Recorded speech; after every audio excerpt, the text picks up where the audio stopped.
Chakri Telugu cinema పాటను కొత్త పుంతలు తొక్కించిన ఓరుగల్లు పోరగాడు. ఇళయరాజా తరువాత అంత గొప్ప మెలడీస్ పలికించిన సక్సెస్ఫుల్ మ్యూజిక్ డైరెక్టర్. జగమంత కుటుంబం లాంటి ఆల్ టైమ్ గ్రేట్ కు బాణీ కట్టిన క్రెడిట్ చక్రిదే. సింగర్ గాను ఎన్నో సూపర్ హిట్స్ పాడి ఆల్ రౌండర్ గా రాణించిన మ్యూజిక్ చక్రధర్తో ఓపెన్ హార్ట్ విత్ ఆర్కే.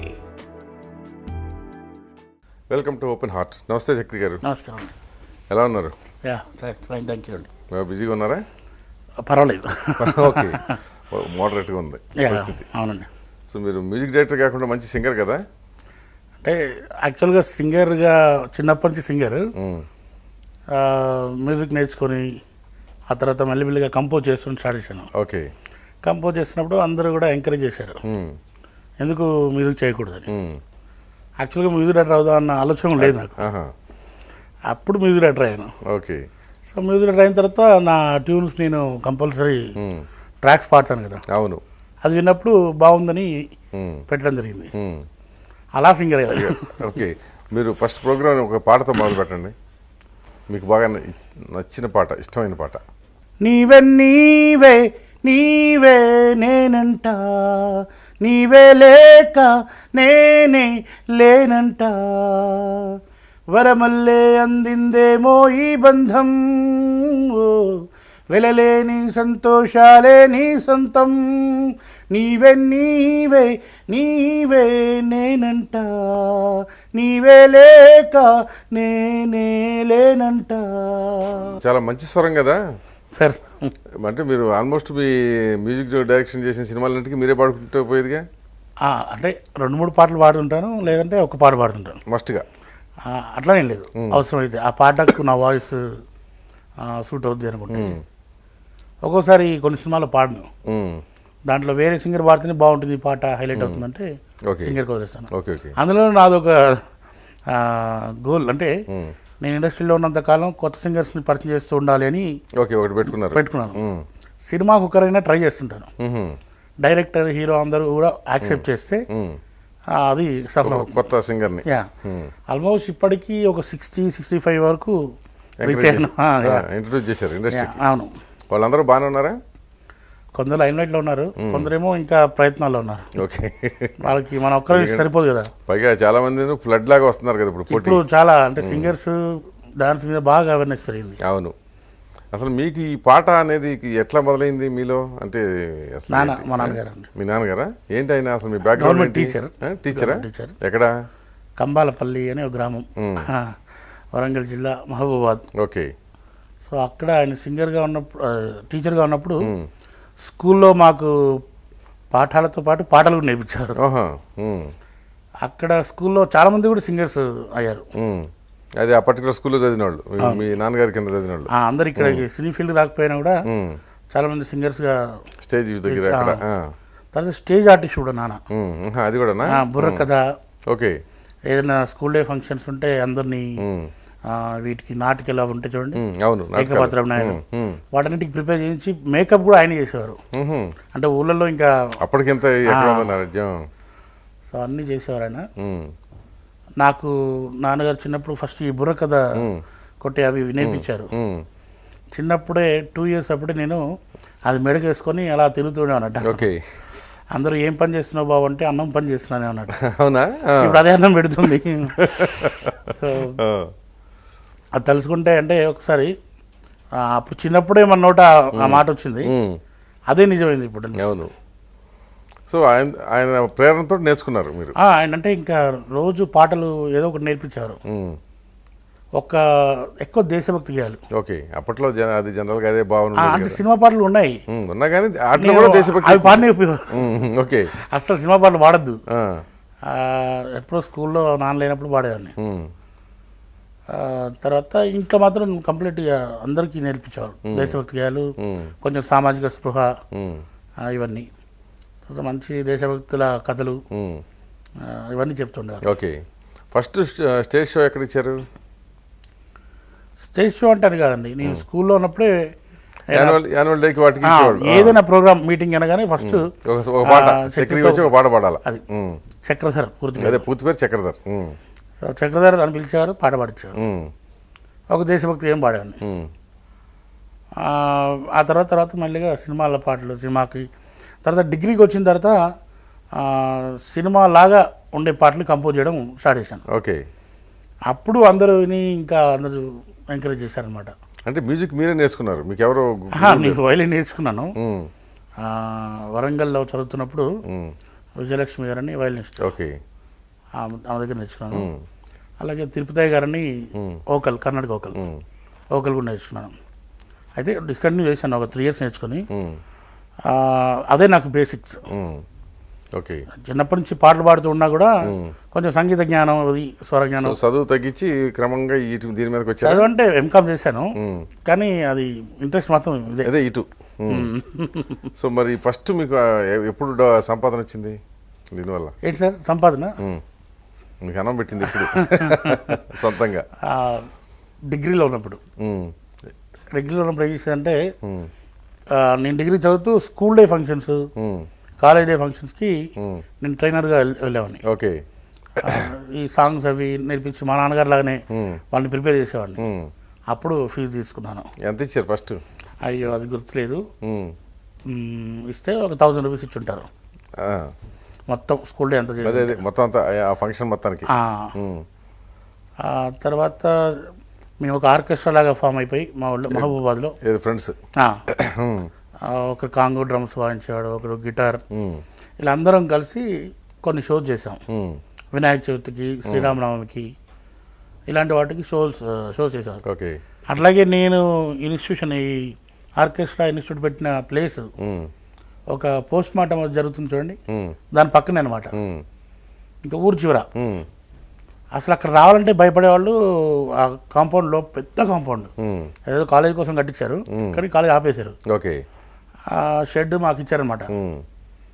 ఒక చెట్టు ఉంటుంది, చిన్న చెట్టు, పెద్దది, పైగా చెత్త చెట్టు. ఇంకా అక్కడికి వస్తే ఏదో దయ్యాలు ఉంటాయి అని చెప్పి భయపెట్టేవాళ్ళు. నేను ఒక్కడనే కూర్చొని ఈవినింగ్ నుంచి నైట్ వరకు ఆ డ్రమ్స్ అవి ప్రాక్టీస్ చేస్తుండేవాడిని. ఎవరైనా వస్తారా మా ఫ్రెండ్స్ అంతా ఏదో పని చేసుకుని వచ్చేవాళ్ళు.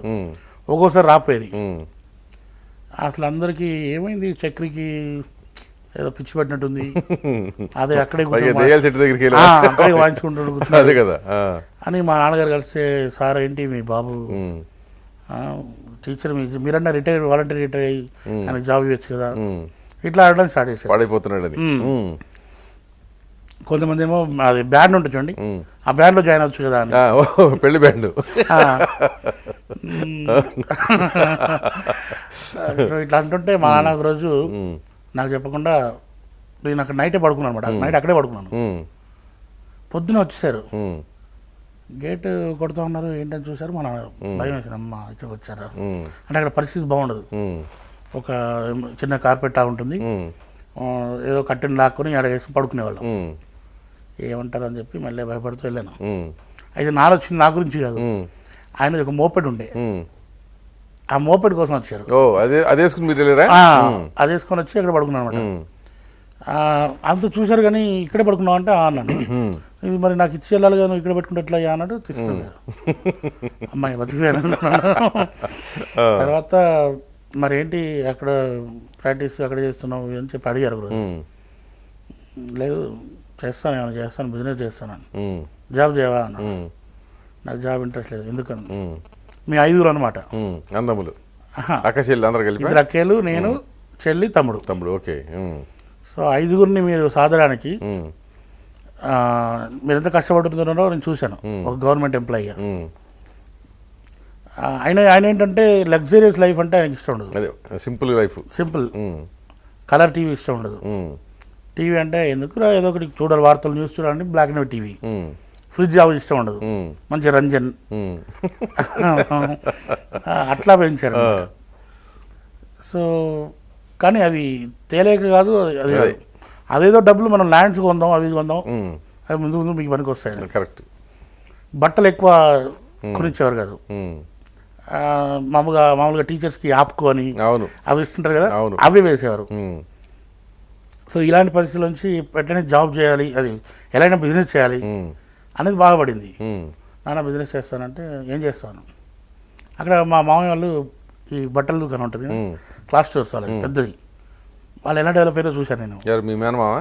మేనమా కాదు, దూరబంధు. ఓకే. చూసి మనం కూడా బట్టల దుకాణం అంటే సరే అని మడిగి కావాలి కదా, ఇద్దరం కలిసి వెళ్ళాం. మడిగి తీసుకున్నారా? కాంప్లెక్స్ చూస్తారు. లక్కీగా కాంప్లెక్స్లో ఒక్క మడిగి దొరకలేదు. అది లక్కీ అయిందా? అంతే కదా, లేకపోతే అక్కడే ఉండేవాళ్ళు కోల్చుకుంటూ. ఇంకా 4 చోట్ల వెతికాం, దొరకలేదు ఎక్కడ.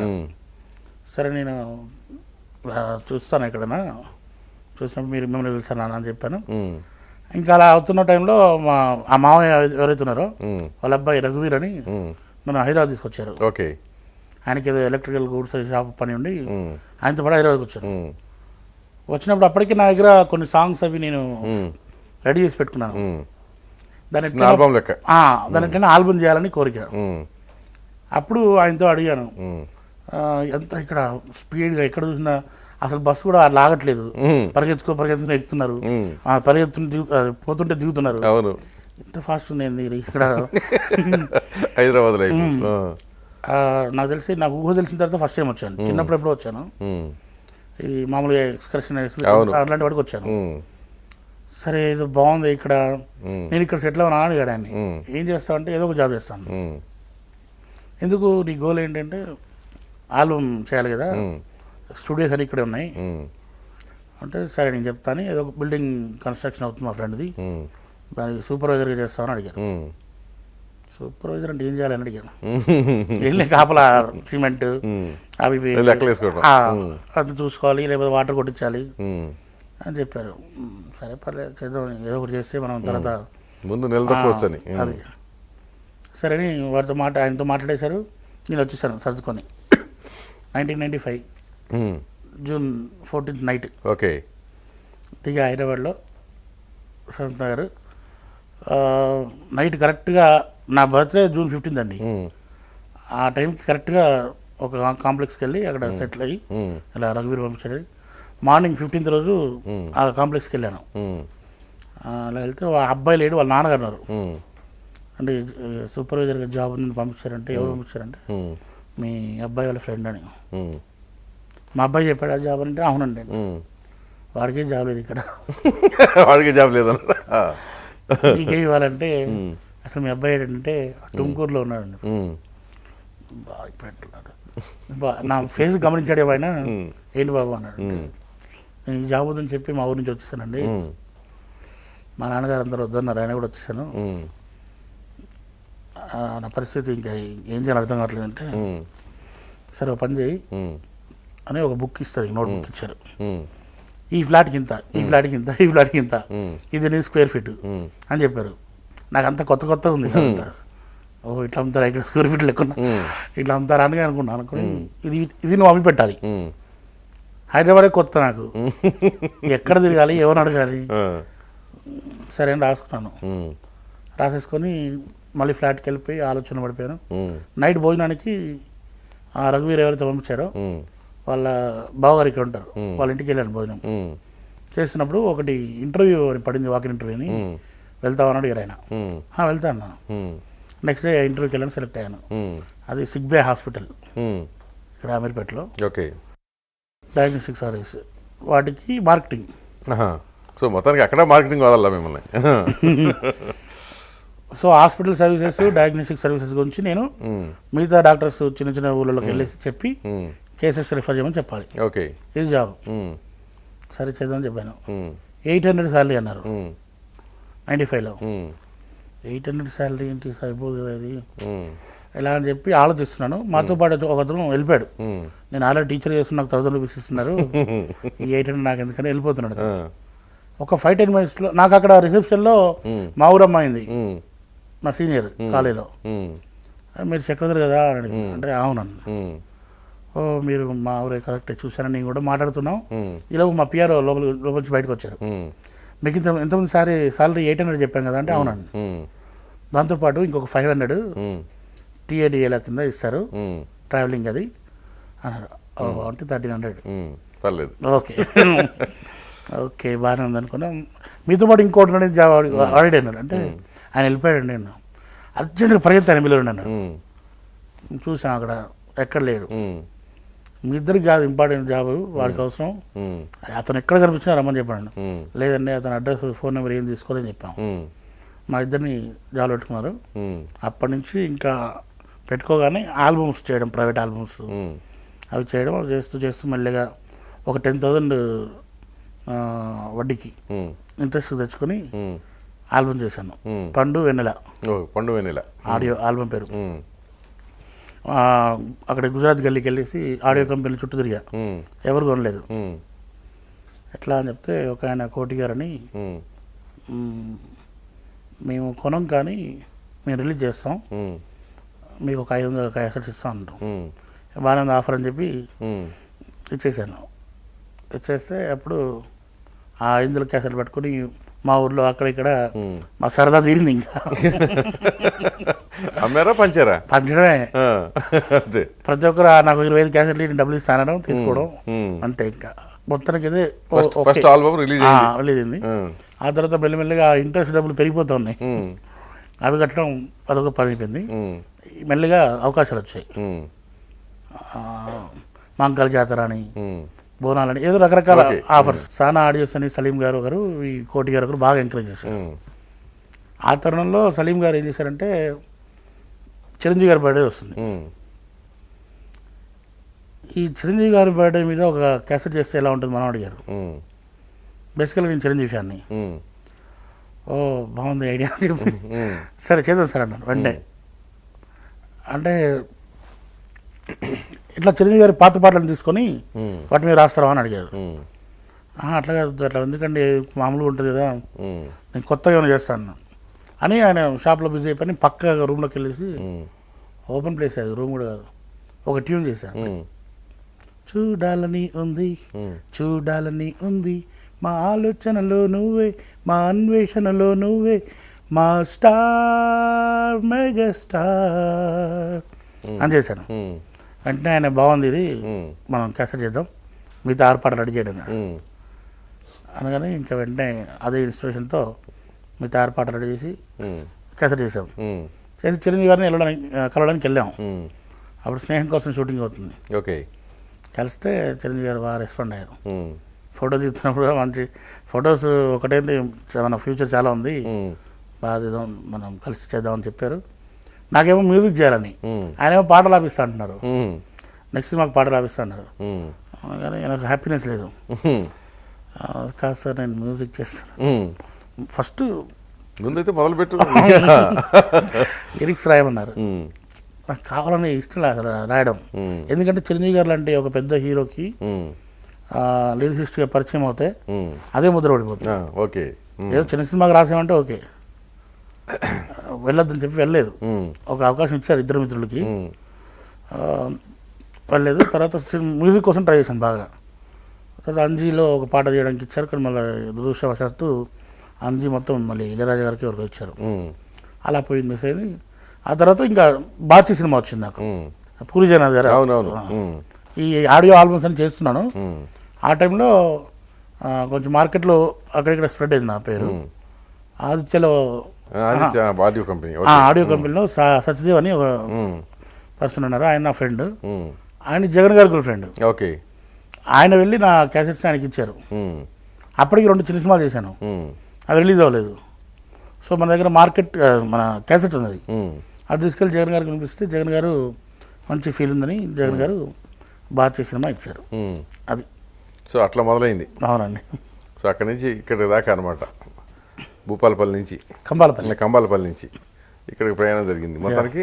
ఇక అక్కడి నుంచి స్లోగా వచ్చింది. అక్కడి నుంచి ఇంకా జేసుదాస్ పాటలు కూడా బాగా ఇమిటేట్ చేస్తారు కదా. చిన్నప్పటి నుంచి జేసుదాస్ ఫ్యాన్ నేను, ఆయన పాటలే పాడుతుండేవాడిని. అవునా? అవునండి. ఇప్పుడు పాడండి ఆయన, ఎందుకంటే ఆయన చాలా డిఫరెంట్గాను గంభీరంగా ఉంటాయి కదా పాటలు. ఆయన ఎక్కువ మోహన్ బాబు గారికి పాడారు. అవును, ఆయనకే కరెక్ట్. లేదంటే మిగతా సినిమాలో బ్యాక్గ్రౌండ్ సాంగ్ పాడతారు. Background songs. అవును. బోయవాని వేటుకు గాయపడిన కోయిలా, గుండె కోత కోసిన చేసిన ఊయనా, బోయవాని వేటుకు గాయపడిన కోయిలా, తోడులేని నీడలేని గూడులోకి వచ్చింది,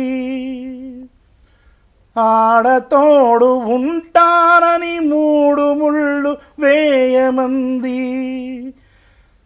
ఏనాటిదో ఈ బంధం బోయవాని వేటుకు గాయపడిన కోయిలా, గుండె కోత కోసిన చేసిన ఊయలా, బోయవాని వేటుకు గాయపడిన కోయిలా. అచ్చమాటగా ఉంది కొంచెం అంటే అదే తేడా ఉంటుంది కానీ జయదేవ్ సార్ అబ్బాయి అంటే అమ్మచ్చు. అదే అదే చాలా పాటలు అట్లా ప్రాక్టీస్ చేశారంటే ఆయనకి. అసలు కాలేజీలో ఉన్నప్పుడు, డిగ్రీలో ఉన్నప్పుడు, ఆ తర్వాత ఆర్కెస్ట్రాలో ఆయన ఎక్కువ పాడేవాళ్ళ. ఆర్కెస్ట్రా అంతా వాళ్ళంతా వేరే ఏదో పాటలు పాడుతుంటే నేను మాత్రం ఇది బాబా సాయిబాబా, ముద్దుమంతి నవ్వులో, ఇంకా ఆలనగా పాలనగా ఇలాంటి జయదాస్ సార్ పాటలు, లేదంటే హిందీ సాంగ్స్ పాడేది. ఓహో ఓకే. మీరు మొదటి నుంచి ఇంత లావు ఉన్నారా లేకపోతే మధ్యలో వచ్చిందా మీకు ఈ ప్రాబ్లం? ఇది ప్రాబ్లం కరెక్టే. ఎందుకంటే మొదటి నుంచి చాలా జిమ్ చేసి మంచి ఎక్సర్సైజ్ బాడీ. అవునా? 6 ప్యాక్ టైపు? 6 ప్యాక్ కాదు, అదే మామూలు అనేది జస్ట్ టోటల్ ఫిట్నెస్. ప్యాక్ అని తెలియదు అసలు మనకు. అవును, అప్పట్లో ఎవరో తెలుసులేండి. కండలు బాగున్నాయి అనుకునేది, అంతేగాని 6 ప్యాక్ ఈ మధ్య నాకు అల్లు అర్జున్ చూసిన తర్వాత తెలుసు. తర్వాత తమిరెడ్డి భరద్వాజ్ గారు ఎప్పుడు తమ్ముడు నువ్వు ఏంటి మ్యూజిక్ డైరెక్టరా ఫైట్ మాస్టర్ అనేది నన్ను. ఎవరో తమిరెడ్డి భరద్వాజ్ గారు యాక్చువల్లీ అప్పుడు ఇలా ఇలా ఉండేది మనిషి ఫిట్గా. సో అది కాస్త 2007 వరకు అలాగే ఉన్నాను. ఆ తర్వాత డిస్టర్బ్ అయిపోయింది బాగా.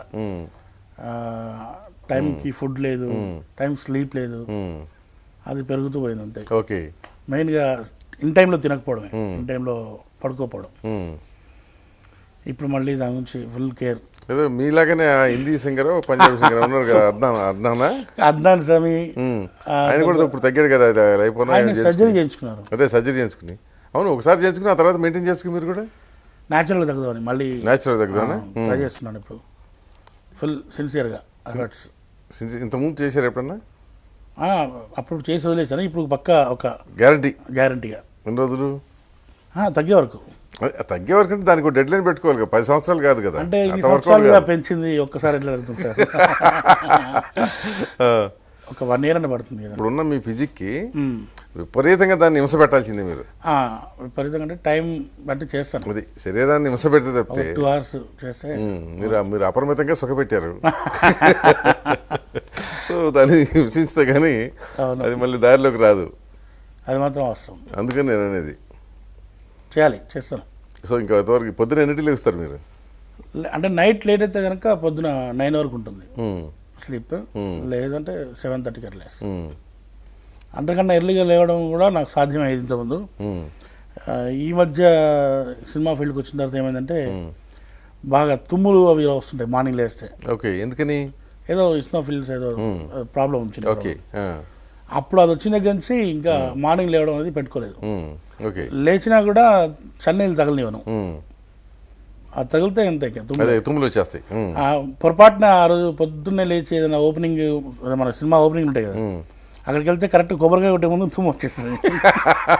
మళ్ళీ లేనిపోయింది, ఎవరో ఒకళ్ళు అపశకునం అనుకుంటారు. అలా అవుతుందని చెప్పి నేను అసలు మార్నింగ్ ఓపెనింగ్ లోకి వెళ్ళడం 10 తర్వాత ఏమైనా పెడితే ఓకే, సూర్యుడు రావాలి బాగా ఎండ, అప్పుడు అది యాక్చువల్గా ఇది ఫ్యాక్ట్ ఎవరికి చెప్పలేదు నేను. అవును, ఓపెన్ హార్ట్ అన్న కాబట్టి చెప్పాలి.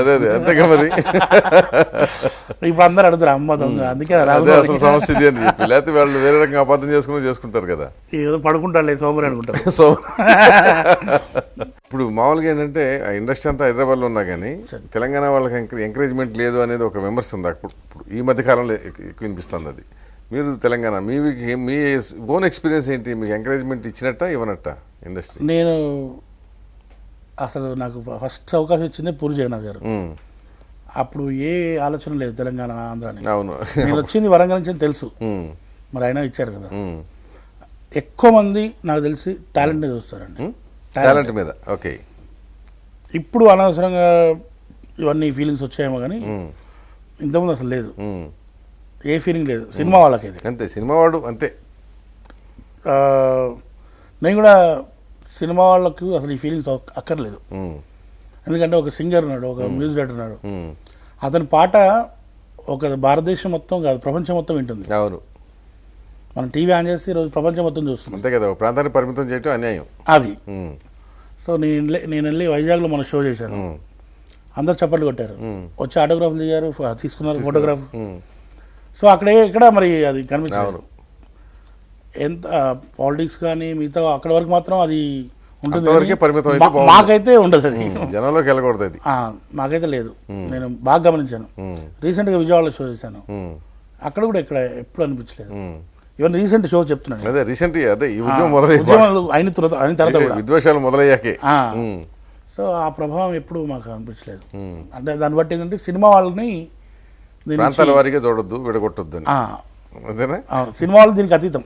అతీతమును అంటే మీరు చెప్పదలుచుకుంది ఏంటంటే అట్లాంటి వివక్ష ఉండదని. ఉండకూడదు కూడా. అంటే చాలా మంది ఏంటంటే మాకు టాలెంట్ ఉన్న అవకాశాలు ఇవ్వట్లేదు అనేది ఒకటి అంటూ ఉంటారు.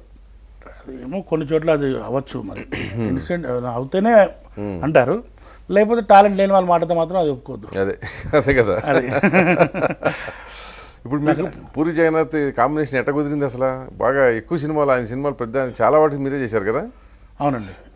ఏంటి అసలు మీ కాంబినేషన్కి, మీ కెమిస్ట్రీకి ఏంటి అసలు? జగన్ అన్నయ్య ఇలా సిచ్యువేషన్ చెప్పగానే అసలు ఆయన సినిమా సిచ్యువేషన్ చెప్పినట్టు చెప్పరు, క్యాజువల్గా చెప్తారు. తమ్ముడు ఓ పాట ఇలా అనుకున్నాను రా, అదిరిపోవాలంతే, ఏదో సింపుల్ క్యాజువల్గా చెప్తారు. ఓకే, అదే మోటివేషన్తో నేను డైరెక్ట్ వెళ్ళిపోతాను స్టూడియోకి, మా ఆఫీస్కి ఎక్కడికి వెళ్ళి ఒక ట్యూన్ చేస్తాను. సాయంత్రం వరకు వెంటనే అన్నయ్యకి ఫోన్ చేస్తాను, అన్నయ్య ట్యూన్ రెడీ, మెయిల్ చేయంటారండి. అంటే ఇంతకుముందు అంటే సీడీ తీసుకురామని వినిపించడం వచ్చి, ఇప్పుడంతా మెయిల్స్, ఇంక ఇప్పుడు వాట్సాప్ అంతా వెంటనే వినొచ్చు, ట్యూన్ అవగానే వెంటనే పంపించవచ్చు. సో వినేయడం బాగుంది, దీన్ని ఇంప్రూవ్ చేయడం, చరణం కూడా చేయాలని చెప్పడం, లిరిక్స్ ఆఫీస్ అని చెప్పడం, సో టకటక అయిపోతుంది. ఓకే. సో మా మధ్య లేట్ అవ్వదు, వెంటనే అలా కుదిరింది. బాగా కలిసి ఫస్ట్ సినిమా నుంచి తర్వాత సెకండ్ సినిమాకి ఇంకొంచెం ఇంప్రూవ్మెంట్, థర్డ్ సినిమాకి ఇంకా బాగా. ఫస్ట్ బాచి అంటే కొంచెం అర్థం చేసుకోవడానికి టైం పట్టింది. ఫస్ట్ ఏమైందంటే బాచి అప్పుడు ఇట్లా డైరెక్టర్ చెప్తే అన్ని మాటలు నీ వినాలన్న సంగతి నాకు లేదు. నేను నా ఇష్టం వచ్చిన నేను ప్రవర్తిస్తున్నాను. ఆ సింగర్ చక్రి మనం ఫలానా సింగర్ అనుకుంటున్నాం అంటే, లేదండి ఆయనైతే బాగుండదు, లిరిక్స్ తురాబిద్దాం అనుకుంటాను, వద్దండి, ఇలా మాట్లాడడం స్టార్ట్ చేశాను. ఫస్ట్ సినిమాకి తెలిసి తెలియక అప్పటి వరకు నేను ప్రైవేట్ ఆల్బమ్ చేశాను కదా, అప్పుడంతా నేనే నా ఇష్టం వచ్చిన కదా. అయితే ఇట్లా మాట్లాడదానికి నాకు తెలియదు, ఎక్కడ అసిస్టెంట్ చేయలే కదా. సో వాళ్ళ అసిస్టెంట్ నాకు చెప్పారు, అట్లా చెప్పకూడదు, ఆయన చాలా ఫీల్ అవుతున్నారు, కొంచెం అంటే తగ్గు అప్పుడు కరెక్టే కదా అని వెళ్ళాను. ఆయన దగ్గర డైరెక్ట్ వెళ్ళి, సార్ నాకు ఇండస్ట్రీలో ఎక్స్పీరియన్స్ లేదు, ఎవరు లేదు, గాడ్ ఫాదర్ ఎవరు లేరు, ఎవరి దగ్గర అసిస్టెంట్ చేయలేదు, సో నాకు ఇవన్నీ తెలియదు, మీరు నన్ను బిడ్డలా అనుకోండి, ఏమైనా తప్పు చేసినప్పుడు క్షమించండి, మీరే నాకు చెప్పండి, అలా కాదురా ఇట్లా అని, అంతేగాని మీరు ఫీల్ అవ్వద్దు నాకు చెప్పాలని చెప్తే, అప్పుడు ఓకే తమ్ముడు అట్లే లేదు అట్లే అని చెప్పి అయిపోయింది. ఇంకా అప్పటి నుంచి పద్ధతులు తెలుసుకోవడం స్టార్ట్ అయ్యింది. ఎందుకంటే ఎక్కడ అసిస్టెన్సీ చేయలేదు కదా. అవును. ఆ తర్వాత పాటలు పాడాను, అన్ని ట్రాక్స్ అయిపోయాయి. నాకు ఒక పాటకు హరిహరన్ కావాలి, ఒక నికృష్ణ కావాలి, ఇలా చెప్తున్నాను. ఎందుకు ఇవి నువ్వు బాగున్నాయి కదా ఆయన అంటే, నేను ఫస్ట్ ఆడియో కదండి, ఒక డ్రీమ్ నాకు, ఆ సింగర్స్ ఉండాలి ఇవన్నీ టాప్ సింగర్స్. సరే నీకోసం ఓకే అని చెప్పి పంపించేశారు. పాడించుకొచ్చాను. పాడించుకొచ్చినాక కూడా ఆయనకు ఏంటంటే, అప్పుడు నువ్వు పాడింది ఇంతకన్నా బాగుంది కదా అనే ఫీలింగ్. సో మొత్తానికి అయితే దాన్ని కూడా 4-5 సార్లు విన్న తర్వాత యాక్సెప్ట్ చేశారు. కొన్నిసార్లు దానికన్నా నువ్వు పాడిందే బాగుంది. ఫర్ ఎగ్జాంపుల్ చెన్నై చంద్రమా సాంగ్ ఉంది, చెన్నై చంద్రమా, అమ్మ నాన్న తమిళ అమ్మాయిలో, ఆ సాంగ్ నేను పాడాను ఫస్ట్ ట్రాక్. పాడింది షూట్ చేశారు. షూట్ చేస్తున్నప్పుడు అక్కడ కృష్ణవంశీ గారు కూడా లొకేషన్కి వచ్చారు. అక్కడి నుంచి నాకు ఫోన్ చేశారు, చక్రి చాలా బాగా చేసామని ఆయన కూడా మాట్లాడారు, కృష్ణవంశీ గారు కూడా. జగన్ అన్నయ్య కూడా, రవితేజ గారు కూడా అందరూ ఫుల్ హ్యాపీ ఆ సాంగ్ పట్ల. ఫైనల్గా వాయిస్ మిక్సింగ్ వచ్చేసరికి నేను హరిహరన్తో పాడించారా? అక్కడ ఏమైందంటే అది కొంచెం క్లాసికల్ రాగం నుంచి తీసిన సాంగ్ అది. ఓకే. సో దాన్ని నేను కొంచెం మోడిఫై చేసి చేశాను. ఇప్పుడు ఆయన ఒరిజినల్గా పాడేశాడు, చెన్నై అని రాగా అవన్నీ వేసేసారు. లాగి సాగదీసి పాడేసరికి అన్నయ్య జిమ్ చేస్తున్నారు ఆయన ఆఫీస్లో. వెళ్ళాను మెల్లగా అన్నయ్య చేసుకొచ్చాను సాంగ్ అని. అక్కడ సిస్టమ్ ఉంది ప్లే చేయమని చెప్పాను, వెళ్ళి ప్లే చేశాను. అసలు ఈ క్యాసెట్ తీసుకెళ్ళి మీ ఇంట్లో పెట్టుకొని నువ్వే విను, నాకు మాత్రం నీ వాయిస్ వచ్చేసే. అట్లాగే సేమ్ నిన్నే దేశముద్రలో మంచి ఓకే అయినప్పుడు, ట్యూన్ ఓకే అయినప్పుడు మంచి ఎమోషనల్గా హ్యాపీగా పాడేశాను. కొంచెం కరెక్షన్ అని ఏదో అనుకున్నాం లిరిక్. మళ్ళీ ఒక 2 monthsకి షూటింగ్ అంతా అయిపోయింది. 2-3 monthsకి మళ్ళీ వచ్చారు స్టూడియోకి, పాడమన్నారు. చాలా హైపిచ్చి ఉంటుంది అది. నిన్నే సాంగ్ మీరు వినుంటారు. విన్నాను. అది పాడంటే నాకు రావట్లేదు, గొంతంతా పోతుంది. అప్పటికి పోకిరి రిలీజ్ అయింది. అప్పుడు అన్నయ్య ఒక డైలాగ్ కొట్టారు, ఎవడు పాడి మళ్ళీ పాడంటే వాడే పాడాడు వాడే చెక్కి అని. దానిలో ఎవరు బాగా పాడి మళ్ళీ పాడమంటే పాడలేని వాడే చక్రి అన్నారు. అబ్బా అట్లా అనగా అట్లా కాదు, చాలా హైపించింది కదా కొంచెం వాయిస్ ఇవ్వండి. లేదు నాకు ఇది మార్చి మళ్ళీ పాడని చెప్పారు. ఆ లైన్ పాడుతున్న వల్ల ఆ డైలాగ్ గుర్తొచ్చి నవ్వరావడం నాకు. ఇంకా మొత్తానికి అయితే అది పాడేశాను. అలా జగన్ గారితో అసలు ట్రావెల్ అనేది ఒక అద్భుతం. చిన్న కారణాల వల్ల ఒక సినిమాకి గ్యాప్ వచ్చింది.